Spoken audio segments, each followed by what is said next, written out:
বন্ধুরা, আবারও চলে এলাম নতুন একটি রেসিপি নিয়ে তোমাদের সামনে। আজকে রান্না করা হবে লটিয়া মাছ রেসিপি। কিভাবে আমি লটিয়া মাছ রান্না করি তোমরা দেখতে থাকো বন্ধুরা।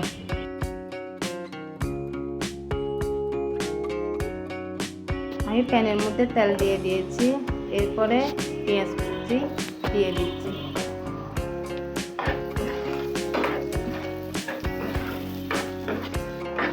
পেঁয়াজগুলোকে আমি একটু ভেজে নিব, কালারটা একটু চেঞ্জ হয়ে যাওয়া পর্যন্ত।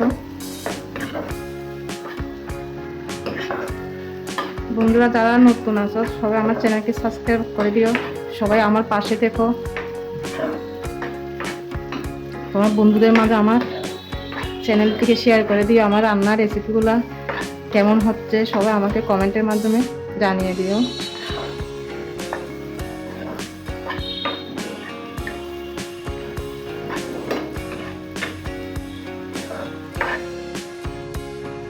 বন্ধুরা, আমি এখন 1 চামচ আদা বাটা দিয়ে দিয়েছি, 1 চামচের মতো রসুন বাটা দিয়ে দিচ্ছি। রসুনটা আমি আরেকটু দিয়ে দিব।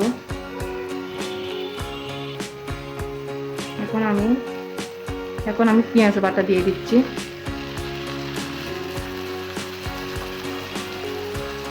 আমি 3 চামচের মতো পেঁয়াজ বাটা দিয়ে দিয়েছি।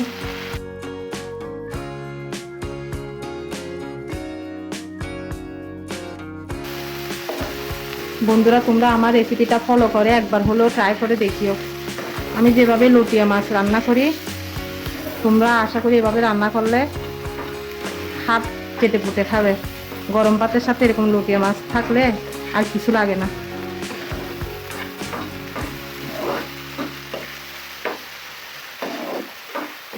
আমি এখন মশলাগুলো কষিয়ে নিচ্ছি।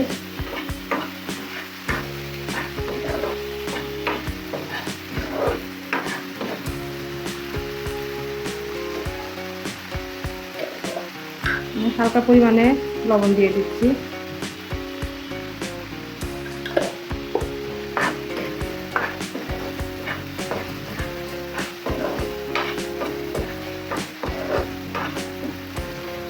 আদা রসুন পেঁয়াজের গন্ধ যতক্ষণ পর্যন্ত যাবে না ওগুলো ওইভাবে ভেজে নিব, যেন গন্ধ যেন না থাকে। ভালো মতো ভেজে নিতে হবে, গন্ধটা যেন চলে যায়। গন্ধটা যদি থেকে যায় তাহলে খেতে ভালো লাগবে না। আমি যে প্রসেসে রান্না করছি সেম প্রসেসে তোমরা একবার হলো রান্না করে দেখবে।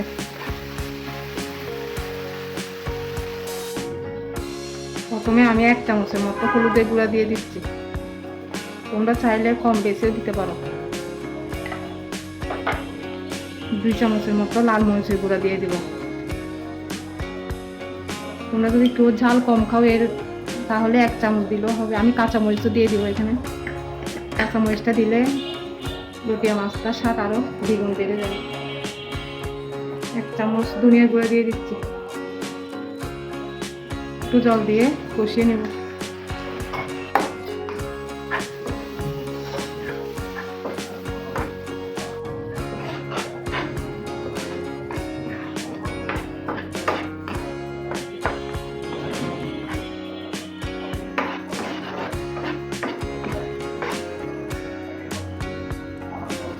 আমি এখন তেজপাতা দিয়ে দিচ্ছি কয়েকটা টমেটো দিয়ে দিব।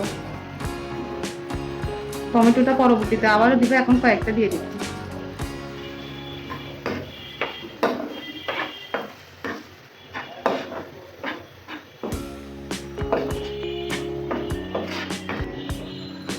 বন্ধুরা, দেখো মশলার কালারটা কি সুন্দর লাগছে দেখতে। এভাবে যত কষাবে মশলা তত স্বাদ ভালো হবে।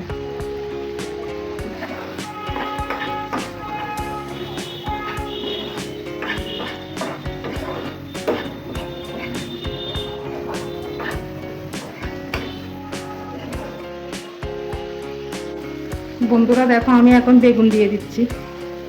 বেগুনগুলো একটু মশলার সাথে কষিয়ে নিচ্ছি। বেগুন একটু কষানো হয়ে গেলে লটিয়া মাছগুলা দিয়ে দিব।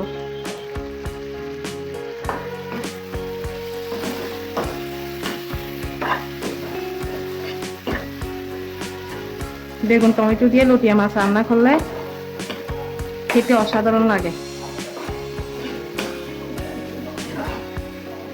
এভাবে রান্না করলে মাছ মাংসকে হার মানাবে।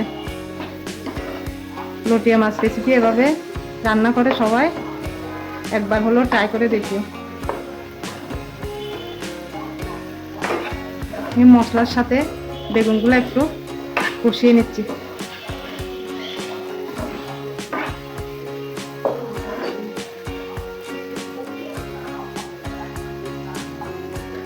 আমার বেগুন কষানো প্রায় শেষ। এখন লটিয়া মাছগুলো দিয়ে দিব। লটিয়া মাছগুলোকে আগে থেকে ধুয়ে পরিষ্কার করে নিয়েছি। তারপর হাফ চামচ লবণ দিয়ে হাফ চামচ হলুদের গুঁড়ো দিয়ে আমি ম্যারিনেট করে রেখে দিয়েছিলাম। এখন এগুলা বেগুন টমেটো মশলার মধ্যে দিয়ে দিব।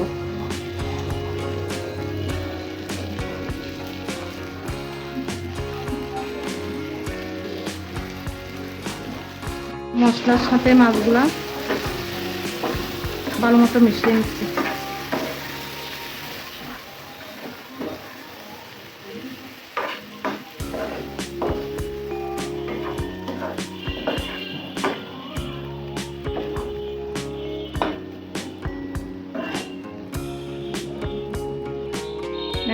এখন আমি 2-1 মিনিটের জন্য ঢাকনাটা একটু দিয়ে নিচ্ছি, মাছটা একটু হালকা সিদ্ধ হওয়ার জন্য। এখন আমি ঢাকনা তুলে নিচ্ছি। এখন আমি অবশিষ্ট কাঁচামরিচ টমেটো যেগুলো আছে ওগুলো এখন দিয়ে দিচ্ছি।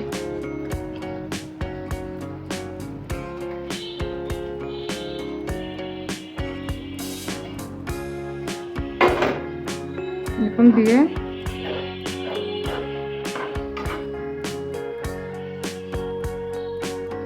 হালকা একটু জল দিয়ে দিচ্ছি।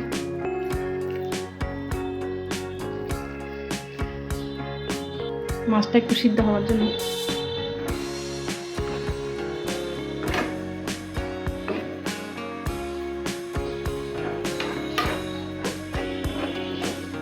ভুট্টা মাছকে বেশি নাড়াচাড়া করলে ওগুলো ভেঙে যাওয়ার সম্ভাবনা বেশি থাকে, ওগুলো কারণ নরম মাছ তো হালকা নাড়াচাড়া।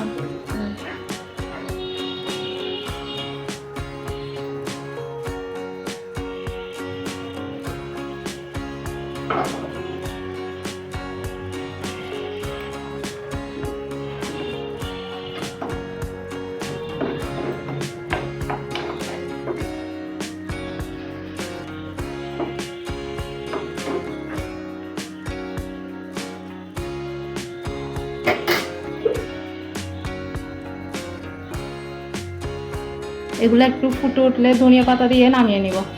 দেখতে থাকো তোমরা। আমার পুরো ভিডিওটা দেখার জন্য সবাইকে ধন্যবাদ জানাচ্ছি। সবাই আমার রান্নাটা কেমন হয়েছে জানাতে কিন্তু ভুলবে না, কমেন্টের মাধ্যমে সবাই আমাকে জানিয়ে দিবেন। এখন ধনিয়া পাতাগুলো উপর থেকে দিয়ে দিচ্ছি।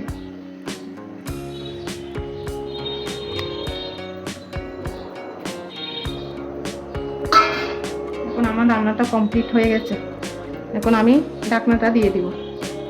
ঢাকনাটা দিয়ে দিলে ধনিয়া পাতার সেন্টটা তরকারির মধ্যে চলে যায়।